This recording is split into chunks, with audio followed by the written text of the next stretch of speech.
Hello students, मैं हूँ आपकी अपनी रिंकल शर्मा। मैं आपको पढ़ाने जा रही हूँ बायोलॉजी। बायोलॉजी में हम किसकी स्टडी करते हैं? Living organisms. किसकी स्टडी करेंगे हम? Living organisms. बट ये जो लिविंग ऑर्गेनिजम्स है ये बनते किससे? हम सब जो ऑर्गेनिजम्स हैं हम किससे बने हैं? So we are made up of cell. किससे बनते हैं हम सब? सेल से। तो जो नया चैप्टर में स्टार्ट करने जा रही हूँ उसी का नाम आपको पता चल गया होगा, क्या है? सेल। अब सेल क्यों पढ़ना है? Because it is the unit of life. तो वीडियो स्टार्ट करने से पहले या लेक्चर स्टार्ट करने से पहले मैं आपको बताना चाहती हूँ कि ये जो चैप्टर हम स्टार्ट करने वाले हैं ये चैप्टर आपको 6th से लेके 11th तक के बच्चों तक काम आने वाला है। तो 6th to 11th कोई भी बच्चा इस चैप्टर को प्रेफर कर सकता है अपनी स्टडीज़ के लिए। ज़रूरी नहीं कि जो बच्चे नीट प्रिपेयर कर रहे हैं या फिर कोई अदर स्टडीज़ प्रिपेयर कर रहे हैं उन्हीं के लिए ये वीडियो बनाया जा रहा है। सो ऑल जो भी आप बच्चे हैं 6th to 11th आप सभी इस सेल को क्या कर सकते हो? प्रेफर कर सकते हो। तो चलो स्टार्ट करते हैं नया चैप्टर, दैट इज सेल। देखो बहुत से बुक्स के अंदर दिया जाता है कि सेल क्या है? Cell the fundamental unit of life. हमारे बॉडी के अंदर जो सेल है ये हमारे लाइफ का क्या है? Fundamental unit. ठीक है। सो जो सेल है इसकी अब हम सबसे पहले क्या पढ़ेंगे? डेफिनेशन। मैम आप सेल कर रहे हो, हमारे बॉडी में तो कोई सेल नहीं होता, हमें तो किसी सेल को चार्ज करने की ज़रूरत नहीं होती। ये सेल क्या है?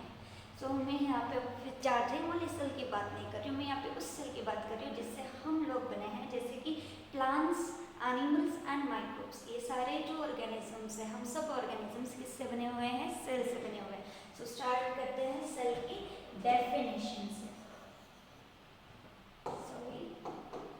स्टार्ट करते हैं हम हमारी सेल की डेफिनेशन से। तो सेल की डेफिनेशन क्या कहती है?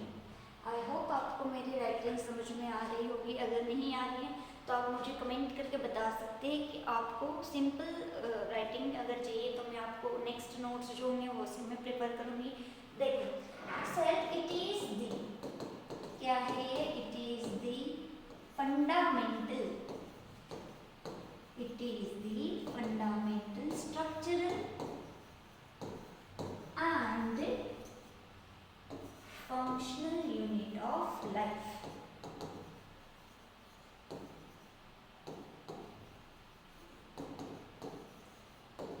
So structural and functional unit जो होता है हमारे बॉडी का वो ही क्या है? हमारे बॉडी में सेल।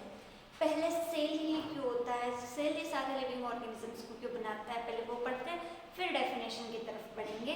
सो यहाँ पे ध्यान देंगे। देखो आपको तो इतना पता है कि फीमेल जो गैमेट होता है उसे हम क्या बोलते हैं? Egg cell. जो मेल गैमेट होता है उसे हम बच्चों क्या बोलते हैं? Sperm cell. ठीक है।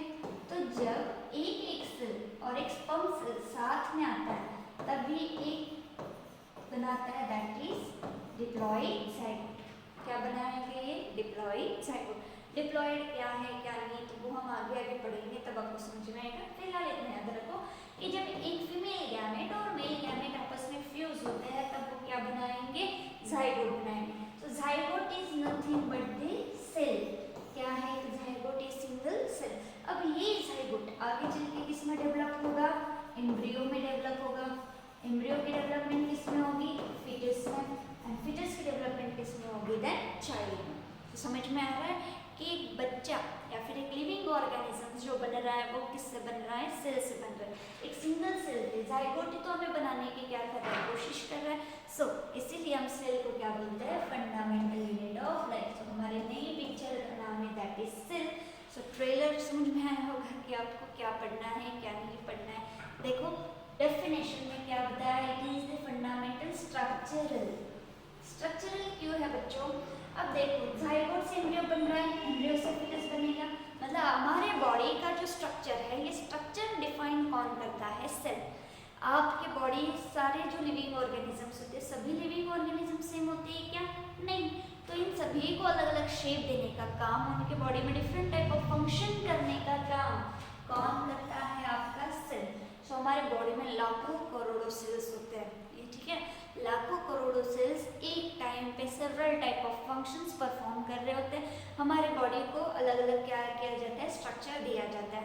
सो ये जो सारी चीज़ें हमारे बॉडी को स्ट्रक्चर देना, हमारे बॉडी में डिफरेंट फंक्शंस रन करना, ये सारी चीज़ें हमारे बॉडी में कौन कर रहा होता है, cell. So I hope cell की डेफिनेशन आपको समझ में आई होगी कि सेल को हम fundamental structural and functional unit of life क्यों बोलते हैं। किसी किसी के बुक में या फिर किसी किसी सिलेबस में यहाँ पे फंडामेंटल की जगह पे the basic unit of life ये भी टाइटल दिया हुआ है। सो टाइटल से कुछ लेना देना नहीं, हमें सिर्फ क्या पढ़ना है, सिर्फ टाइटल कुछ भी हो, आगे यहाँ तक का पार्ट समझ में। तो देखो सेल के बेसिस पे ऑर्गेनिजम्स को कितने भाग में बांटा गया है, 2 भाग में। सेल के बेसिस पे ऑर्गेनिज्म को कितने भाग में बांटा गया है, 2 भाग में। So there are 2 types of organisms.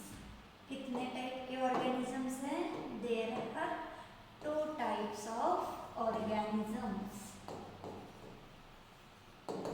पहला होता है दैट इज यूनिसेल्यूलर और दूसरा होता है दैट इज मल्टीसेल्यूलर। क्या है, यूनिसेल्यूलर एंड मल्टीसेल्यूलर। अब इनके नाम से कुछ तो समझ में आ रहा होगा, कुछ तो आइडिया आपके दिमाग में आ रही होगी। हाँ, यूनि मतलब एक होता है।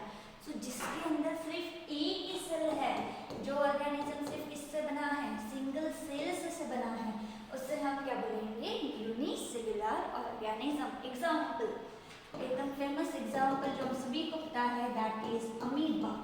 अमीबा के बारे में आपने पढ़ा ही होगा या फिर कभी तो सुना होगा ना, कहीं से कभी गलती से किसी ने तो अमीबा ये वर्ड बोला होगा, और नहीं तो ये गलती मेरे से हुई है।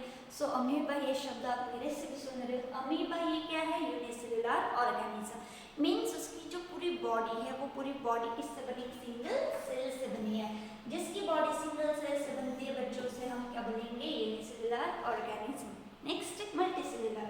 मल्टी मतलब बहुत सारे, सो मल्टीपल सेल्स से क्या हो रहा है, मल्टीपल सेल्स से जो ऑर्गेनिज्म बनेगा उन्हें हम क्या बोलेंगे, मल्टीसेल्यूलर ऑर्गेनिज्म। आप मल्टीपल सेल बोल सकते हैं या फिर ऐसे भी बोल सकते हैं मोर देन 1 सेल। एक सेल से भी ज्यादा, बहुत सारी ज्यादा सेल्स से जो बना है उसे हम क्या बोलेंगे, मल्टीसेल्यूलर ऑर्गेनिज्म। अब ये जो मल्टीसेल्यूलर ऑर्गेनिज्म है उसमें कौन आता है, हम, दैट इज ह्यूमंस। उसमें प्लांट्स भी आते हैं एंड उसमें अदर एनिमल्स भी आते हैं। ह्यूमंस भी एनिमल्स की ही कैटेगरी में आता है। So humans and plants instead of this fungus, some fungi are also multicellular organisms. So ये बात समझ में आया, यूनिसेल्यूलर एंड मल्टीसेल्यूलर।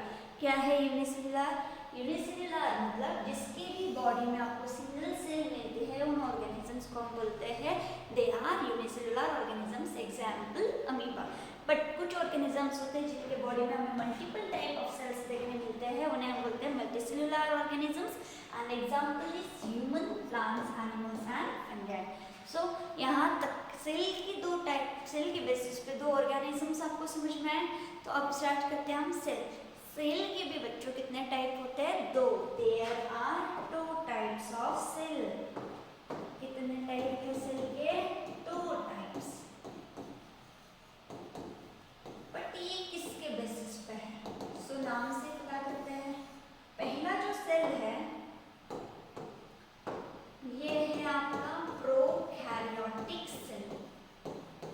पहली सेल कौन सी है, prokaryotic cell. And the second one is eukaryotic cell. अभी ये मैम नया जनरेट किया, प्रोकैरियोटिक क्या है, यूकैरियोटिक क्या है, सो टेंशन भी लेते हो। देखते हैं प्रो मतलब क्या होता है, पहले प्रो मतलब क्या होता है, पहले। Cairo means nucleus. अब न्यूक्लियस क्या है तो जो हम सिर्फ पढ़ेंगे आपको समझ में आएगा। प्रो होता है मतलब पहले, कैरियो मतलब क्या है, न्यूक्लियस। सो जो सेल न्यूक्लियस बनने के पहले बना है उसे हम क्या बोलेंगे, प्रोकैरियोटिक सेल।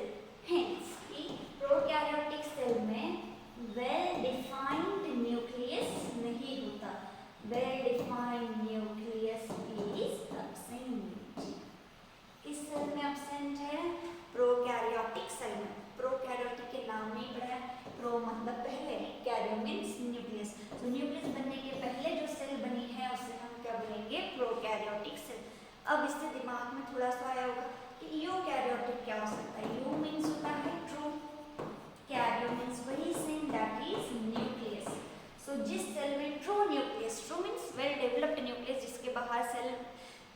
उसके बाहर न्यूक्लियर मेम्ब्रेन होती है। ऐसे न्यूक्लियस वाली सेल को हम क्या बोलते हैं? Eukaryotic cell. यूकैरियोटिक सेल में क्या होगा? Well defined nucleus. क्या पाया जाएगा इसके अंदर? Well defined nucleus. But prokaryotic cell में वेल डिफाइंड न्यूक्लियस ये हमेशा क्या होगा? एब्सेंट। उसके पास डिफाइंड न्यूक्लियस नहीं होता है। सो दो तरह के पार्ट पढ़े हमने। पहला, सेल के बेसिस पे ऑर्गेनिज्म के type. There are two type of organisms. First one is unicellular, मतलब जो सिंगल सेल से बने हुए ऑर्गेनिजम्स हैं उन्हें हम बोलते हैं यूनिसेल्युलर ऑर्गेनिजम्स। एग्जाम्पल अमीबा, और भी बहुत से एग्जाम्पल्स हैं, आप मुझे कमेंट करके ज़रूर बताएंगे यूनिसेल्युलर ऑर्गेनिज्म के एग्जाम्पल्स। मुझे तो पता है, बट आपको कितना पता है, कितना आता है, ये भी मुझे चेक करना जरूरी है। ठीक है, next that is multicellular organism.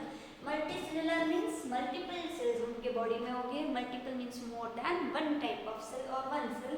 Example आता है human, plants, animal and fungi. Yes, कुछ फंगस जो होते हैं ये कैसे होते हैं? मल्टीसेल्युलर होते हैं। सो मल्टीसेल्युलर मीन्स बहुत सारे सेल से बनी हुई। देन सेल के कितने टाइप्स हैं? दो। There are two types of cell. पहला है दैट इज प्रोकैरियोटिक सेल, दूसरा है that is eukaryotic cell. Pro मतलब पहले, किसके पहले? न्यूक्लियस के पहले। तो जिस सेल में न्यूक्लियस नहीं है ऐसे सेल को हम बोलते हैं बच्चों प्रोकैरियोटिक सेल। जिस सेल में न्यूक्लियस होता है, you means true, Cairo means nucleus, तो जिस सेल का न्यूक्लियस ट्रू है, जिसके पास न्यूक्लियर मेम्ब्रेन है, ऐसे सेल को हम बोलेंगे यूकैरियोटिक सेल। तो यहाँ पर मैंने दिया है well defined nucleus is absent while well defined nucleus is present. So यहाँ तक आपको बेसिक समझ में आया है सेल का। ठीक है, अब हम देखते हैं कि difference between prokaryotic cell and eukaryotic cell. तो देखो, प्रोकैरियोटिक सेल और यूकैरियोटिक सेल में बेसिक डिफरेंस क्या था बच्चों?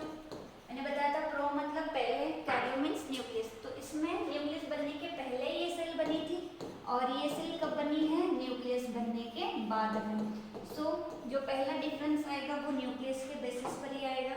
तो इसका फर्स्ट जो पॉइंट है कि इसके पास डू नॉट हैव, क्या नहीं है इसके पास? Well defined nucleus. इनके पास में वेल डिफाइंड न्यूक्लियस नहीं होता। जबकि eukaryote, you means true, Cairo मतलब न्यूक्लियस, तो इनके पास में क्या होगा? True nucleus means well defined nucleus. अब न्यूक्लियस के अंदर क्या प्रेजेंट होता है? आपका जेनेटिक मटेरियल।